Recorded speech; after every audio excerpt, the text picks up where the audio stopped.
Hello students. So today I am here again for the next discussion on the lecture, and today's lecture is very much important for PSIR students, mainly from the IGP, that is Indian Government and Politics segment. And the article that I am discussing, it is from Indian Express, published on 24th June by E. Sridharan. E. Sridharan, the PSIR students, they must be knowing, he is a well-known name when we read about coalition politics. And the topic under which his article is, the topic is, BJP's coalition challenge. Okay. So my request is, apart from looking at this video, though I shall try to explain everything to you, but still I would suggest that please go back and read that article. Except for 2 or 3 lines, everything is worth mentioning, everything is worth noting, and there are more than enough examples he has given over there. So मेरा request है, मेरा suggestion है, please उस article को जरूर पढ़ना. सुहास पालशेकर का भी आर्टिकल था इंडियन एक्सप्रेस में, उसे मैंने नहीं डिस्कस किया है क्योंकि परहैप्स चूंकि पहले डिस्कस कर रखा था, वो सिंपली एडवर्सेरियल पॉलिटिक्स वगैरह वाली ही बात करेंगे by giving examples. So that is why I am not discussing that. Rather than that, something which is part of the theory, that is what I am discussing. और please उस article को पढ़ना. And as usual ये जो है ये Telegram channel पर available रहेगा, ठीक है ना. टेलीग्राम चैनल मैं लिख दे रहा हूं @PSIR BYCHANDAN. This is the Telegram channel where it shall be available. और इसके अलावा whatever doubts you have got related to PSIR, whether it is foundation or test series or anything else, you can always ping me there and you can ask all your doubts. Okay, so let us now start discussing this video. The premise is on the, I hope all of you must be aware, there is a thinker called as William H. Riker, who has written a book, The Theory of Political Coalitions. So इसी के basis पर E. Sridharan has discussed the theory and he has explained that the present mode of coalition that is there in India, this is for the first time. And what he has done, he has divided coalition into 4 types. Okay, and he has gone on to explain that at which stage of India which type of coalition was there, और हर तरह के कोalition को उन्होंने detail में discuss भी किया है. ठीक है, तो सबसे पहले ये जान लो कि कोalition का मतलब क्या है. What is the meaning of coalition? So देखो, coalition does not mean the parties who are contesting elections. Yes, that is an electoral coalition, but coalition mainly relates to the formation of government. when the government has been formed, तब हम कोalition की बात करते हैं. When we look at it today, India INDIA bloc, that is also a coalition. But when we study about the coalition politics, we study it from the point of view of government formation, not from the point of view of opposition. So जब भी हम coalition की बात करेंगे ना, हम हमेशा बात करेंगे from the point of government formation. और अगली चीज है, कोalition का मतलब हमेशा होता है एग्जीक्यूटिव कोalition. मतलब all the coalition partners who are part of the government. If there is a party which is supporting but it is not part of the government, तो उसे हम coalition में स्टडी नहीं करते. फॉर एग्जाम्पल, जब आप देख रहे हो कि ये टीडीपी जो थी वो NDA 1 में बाहर का सपोर्ट, क्योंकि उसका कांग्रेस के साथ आंध्र प्रदेश में कंफ्लिक्ट था, so naturally it could not have gone with UPA. जब यूपीए आई तो यूपीए को बाहर से लेफ्ट ने सपोर्ट किया था. It was not part of the government. क्यों? क्योंकि बीजेपी को पावर से बाहर रखना था, तो left will not be considered. Coalition का मतलब हमेशा है member parties which are part of the government. India में आपने सुना होगा ना, बाहर से सपोर्ट, मतलब हम इस गवर्नमेंट को सपोर्ट तो करेंगे within the parliament, but we are not member of the executive, we shall not be taking ministerial responsibilities. तो वो कॉलिशन की बात नहीं होती है, and that is something that E Sreedharan has explained in this article. उसके बाद he has gone on to explain 4 types of coalition. However, with respect to BJP, he has differentiated between 2 types of coalition. पहला उन्होंने बताया surplus majority कोalition। Surplus majority कोalition कौन सा है? जो NDA ने 2024 में फॉर्म किया है। सरप्लस मेजॉरिटी का मतलब क्या है कि पहली चीज क्या है, जो मेन पार्टी है उसके पास मेजॉरिटी नहीं है। Okay, so we know that BJP has got only 240 seats and you require 272 seats. तो इसका मतलब it does not have, the single largest party does not have majority. And the second feature is that the total number of seats of the total coalition partner is more than the required number. Okay, so over surplus majority coalition के ये 2 features हैं। सबसे पहले, जो सबसे बड़ी party है, the largest party, it does not have a majority on its own. And the second thing is that the total number of seats with the कोalition is far more than the required number. मतलब BJP के पास 272 नहीं है, और जो overall कोalition है उसका जो total number है वो 272 से ज्यादा है। सो उसके लिए इन्होंने टर्म दिया है सरप्लस मेजॉरिटी कोalition। इसे अपने नोट्स में मेंशन कर लेना। एंड ही हैज सेड कि this is for the first time that India में एक surplus majority coalition government has been formed. क्योंकि आगे जाकर के आई विल एक्सप्लेन कि किस किस टाइम पर कौन कौन सी गवर्नमेंट्स थी and in which categories do they fall. और इसके पहले जो था ना, 2014 और 2019, तो उस समय क्या था? उस समय डेफिनेटली जो कोalition था, कोalition के पास 272 नंबर थे, लेकिन जो मेन पार्टी थी ना उसके पास इटसेल्फ 272 से ज्यादा था। इट मीन्स कि BJP was not dependent on it's कोalition partners. तो अगर वो कोalition पार्टनर बीजेपी के साथ नहीं भी होते, still it would have very comfortably been in power, it would have form the government. तो उसके लिए इन्होंने क्या टर्म यूज किया है? Oversized coalition. तो प्लीज आगे जाकर के हम बाकी सारे इसे हम फिर से देखेंगे, बट ये दोनों के बीच का difference please note it down and do mention कि ठीक है, what are the features of surplus majority coalition and what are the features of oversized coalition. ठीक है। Later on he has gone on to explain that in case when there is no party with majority, 2014 के पहले plus अभी 2024 में, when you look at the government, 2014 से पहले आप चले जाओ सीधा 1989 तक। उस समय 1989 से मतलब कि 1984 के बाद it was after 30 years that in 2014 one party got full majority। तो वही बोल रहा है कि when a situation when no party with majority, चाहे आप एनडीए 1 की बात करो, यूपीए 1 की, यूपीए 2 की, उससे पहले यूनाइटेड फ्रंट की गवर्नमेंट की बात करो, नरसिम्हा राव गवर्नमेंट की बात करो, आई.के. गुजराल गवर्नमेंट की बात करो, एच.डी. देवगौड़ा गवर्नमेंट की बात करो, चंद्रशेखर गवर्नमेंट की बात करो, वीपी सिंह गवर्नमेंट की बात करो, whichever government you talk about in that tenure, Manmohan Singh government की बात करो, उन हमेशा no party had majority, right. तो बोलता है कि ऐसे में ना there can be 2 scenarios, one can be there can be single party minority government, then you will say कि how minority government can remain in power.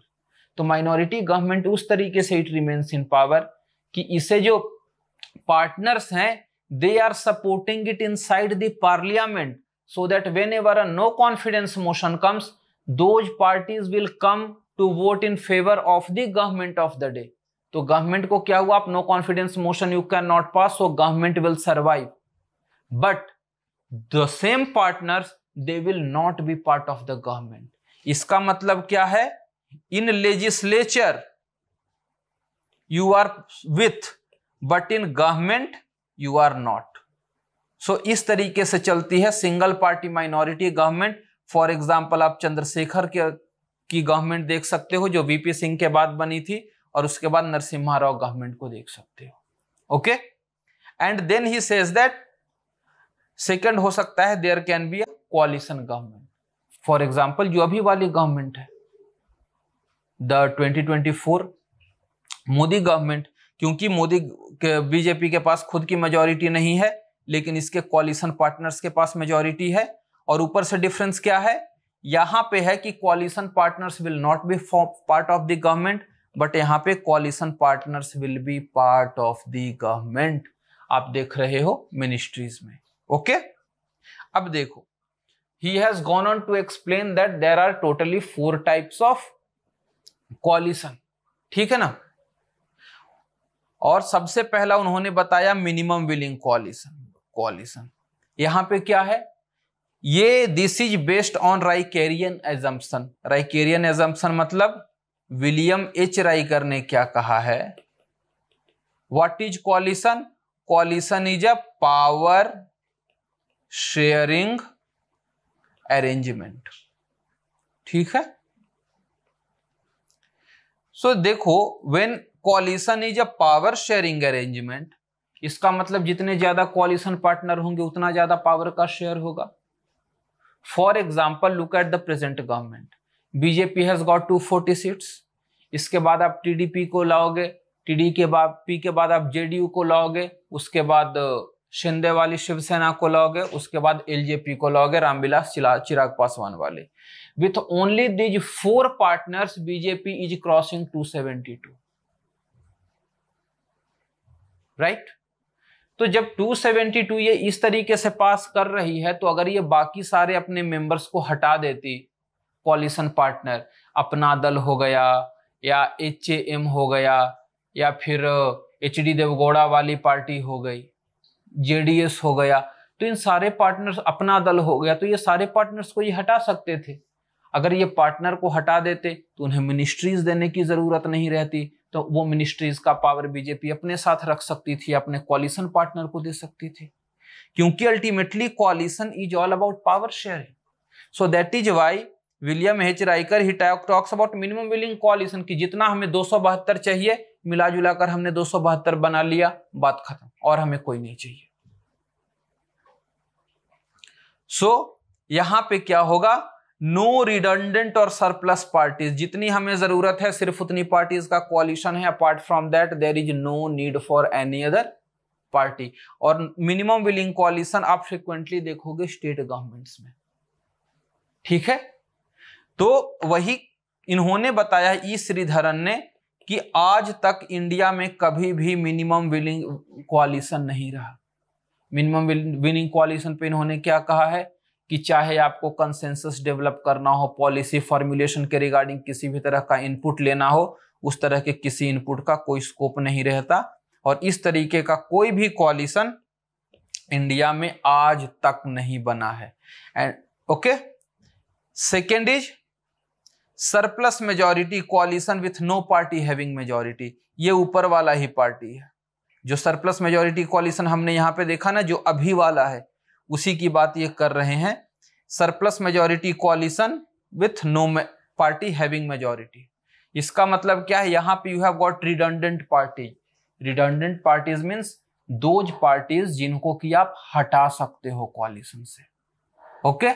और अगर वो पार्टीज हट, even if those parties are removed for the coalition, there won't be any impact on the majority or confidence enjoyed by the government in the parliament. Okay, so he has explained that why parties go for surplus majority coalition. First is ki there might be pre-electoral alliance. We saw in case of NDA that there was pre-electoral alliance and it was the alliance which got 293 seats. Okay, next factor, and this is for the first time that in 2024 that India has got a surplus majority coalition with no party having majority. Okay, so he has said that it can be because of pre-electoral alliances. Next, it can be this can incentivize state level alliance. For example, ठीक है, जैसे अगर आप बिहार की बात कर रहे हो तो बिहार में क्या है, यू विल से कि BJP plus JDU they are ठीक ठाक. Why do they need a Chirag Paswan और a Hindustan Awam Morcha Jitan Ram Manjhi? So what happens is that in such a scenario at the state level they are looking that in the state elections, since they have a significant heft, for example, when you are looking at LJP, it has got roughly 5 to 6% of votes, which is a very important chunk for either farming the government or keeping someone away from the government. Okay, so that is why for the state level, for the state level alliances, generally such parties are kept as part of the alliance. And अगला क्या होता है, de-emphasizes electoral or policy differences. It also shows that the parties, they are not much focused on, they are looking something beyond the electoral or policy differences. ये oversized coalition का again एक important focus है. For example, when you are looking at a BJP and a NCP, Nationalist Congress Party, ideologically और on policy levels, both these parties they have got very different stances. या फिर opposition में देख लो तो when you are looking at a Congress and an Aam Aadmi party, या फिर a Congress and a TMC, Trinamool Congress. So this says that oversized surplus majority coalition with no party having majority, this also shows that there is not much emphasis on the electoral or policy differences. Parties, they are ready to accept this difference. Reason क्या है? Reason is that they have to come to power. Look at it, many a times you would also think that why Aam Aadmi Party and Congress in Punjab versus Aam Aadmi Party in and Congress in Delhi as well as in Haryana. या फिर when you are looking at Congress and TMC at pan India level versus Congress and TMC in West Bengal. So focus is ultimately that we have to come to power, and that is why such electoral or policy differences, they need to be kept back. Okay, so ये अगली चीज दिखाती है. Third इन्होंने दिखाया है surplus majority coalition with a majority party. ये कब था? This was in India during 2014 and 2019, something what he terms as oversized coalition. यहां पे क्या है, the one party it has got absolute majority on its own, but still it keeps its alliance partners alongside. उसके पीछे का reason he has given is that need for pre electoral alliances. क्योंकि BJP had got alliances beforehand, so that is why it had to continue. And what happens is that ये जो सारे alliance partners हैं, why do these parties, despite confidence of getting a majority, they go into alliances? क्योंकि alliance partner भले ही छोटे छोटे होते हैं, but उनका एक थोड़ा थोड़ा छोटा चंक होता है वोट बैंक का. And these bigger parties, they know कि अगर ये हमारे साथ आ जाते हैं तो इनका जो छोटा छोटा वोट बैंक है वो हमारे साथ आ जाता है, तो this will increase my vote share. ये बड़ा खेल रहता है कि these smaller parties they may not be winning seats, but actually they help the bigger parties in getting more seats. जैसे सपोज करो कि इनका छोटा छोटा 1% 2% कहीं कहीं वोट है, ये पार्टी का वोट अभी 35-37% है. जब वो 1% 2% मिल जाता है, वो सिंपली जंप कर जाता है 37-38% पर, सेकंड पार्टी इज एट 34%. तो नतीजा क्या होता है, आप जीत जाते हो. फॉर एग्जांपल, जब आप देखते हो कि किसी कॉन्स्टिट्यूएंसी में कोई 20,000 30,000 50,000 वोट से जीत रहा है, what does that mean? That those small groupings, for example अभी हॉट है, अयोध्या की बात ही मैं करता हूं, that is Faizabad seat. Faizabad seat में क्या हुआ, there is Hindu population, there is Muslim population and there is a significant SC population and that too Pasi population बहुत बड़ा है।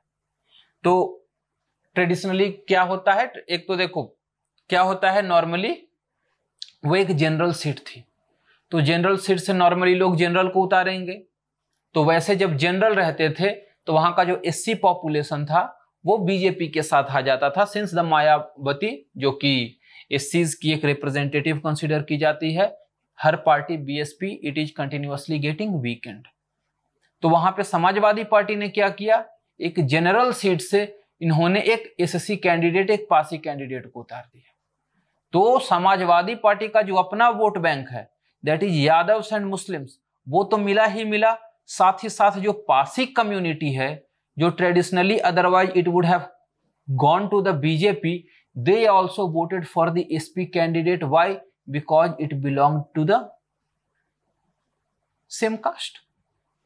और इस बार वैसे भी जो दलित पॉपुलेशन है it was in UP particularly, it was not with the BJP, there were multiple factors. वो अगेन जब हम जीएस फाउंडेशन पढ़ेंगे या फिर इनफैक्ट पीएसआईआर का जो क्रैश कोर्स टेस्ट सीरीज चलेगा, there also I shall be explaining ये जो सीएसडीएस का जो सर्वे आता है ना regarding 2024 elections, because there can be a question this year और परहैप्स नेक्स्ट ईयर, क्योंकि की ट्रेंड क्या है about the voting behaviour, whether caste is significant और caste is losing its importance, इन सारी चीजों के लिए we shall be discussing that in detail in the foundation class as well as the test series के साथ जो क्रैश कोर्स होता है। ओके, एंड सेकेंड उसके पीछे इन्होंने रीजन क्या बताया, one is pre electoral alliance, another is that allies might be needed in future. जैसे फॉर एग्जांपल डिफरेंस कर लो 2019 एंड 2024।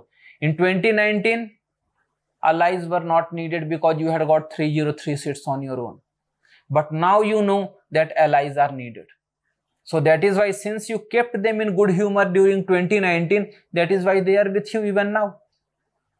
Otherwise एक बार once they feel that you are just using or throwing them, naturally they would not want to be with you, they would have gone to the opposition. Government formation for you would have been quite challenging.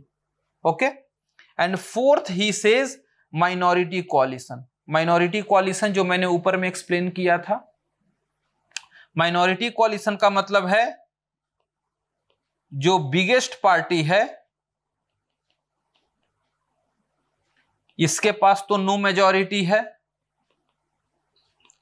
And second is जो कोalition itself है उसके पास भी know majority है, but however it does gets support in the legislature। ठीक है, it falls short of majority and needs outside support, and he has given example of all those, चाहे आप Narasimha Rao government की बात करो,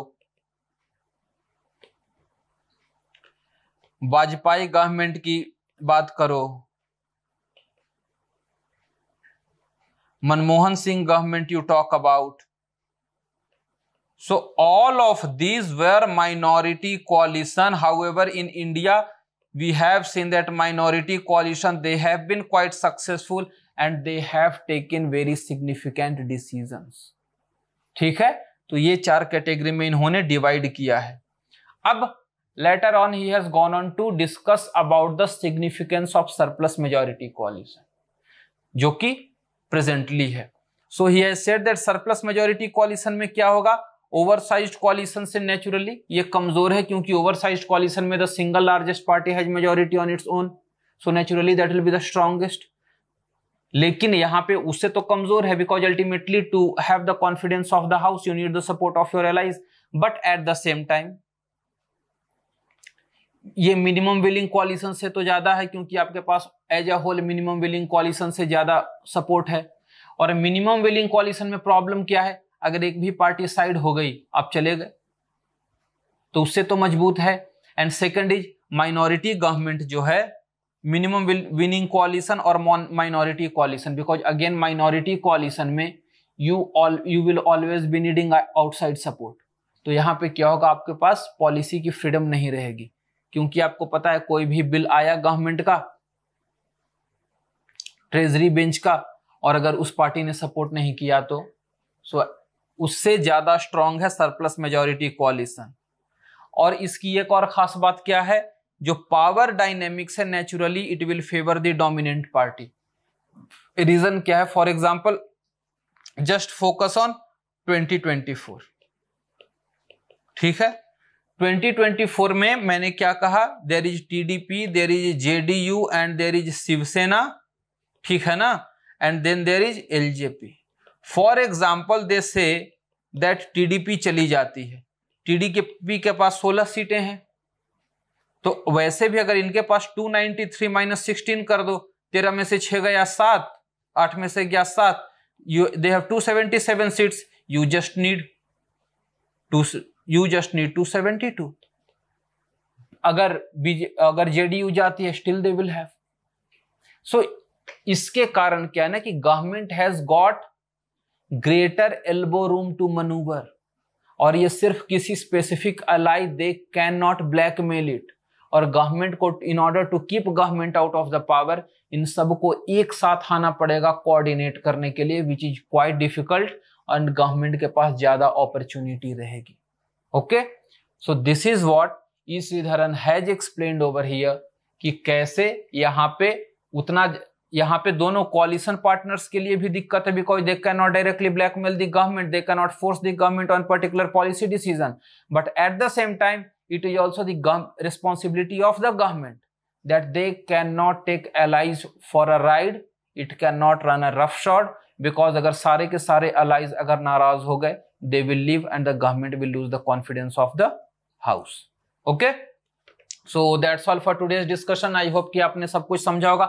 कोई भी इसके रिलेटेड सवाल है, you can just put it in the comment box and I shall be answering, and apart from that if you have got any doubt, just put it in the comment, I shall be answering। You people have asked a few questions, you people have generally given suggestion कि static topic discuss करो, आप कहोगे कि ठीक है PDF कहाँ है वो बता दो, but I want suggestions are good, definitely good, but what will be better is questions। आप क्वेश्चन पूछोगे तब आपका डाउट क्लियर होगा, वो तब आपको ज्यादा फायदा देगा। So these are the topics I am discussing for your benefit, for your interest, and apart from that, if you have got any doubts related to PSIR Foundation or PSIR test series, you can consult me, you can come to the institute, students have been coming, and it is my responsibility that whether it is understanding the subject or improving your answer writing, both will be taken care of, that is my responsibility।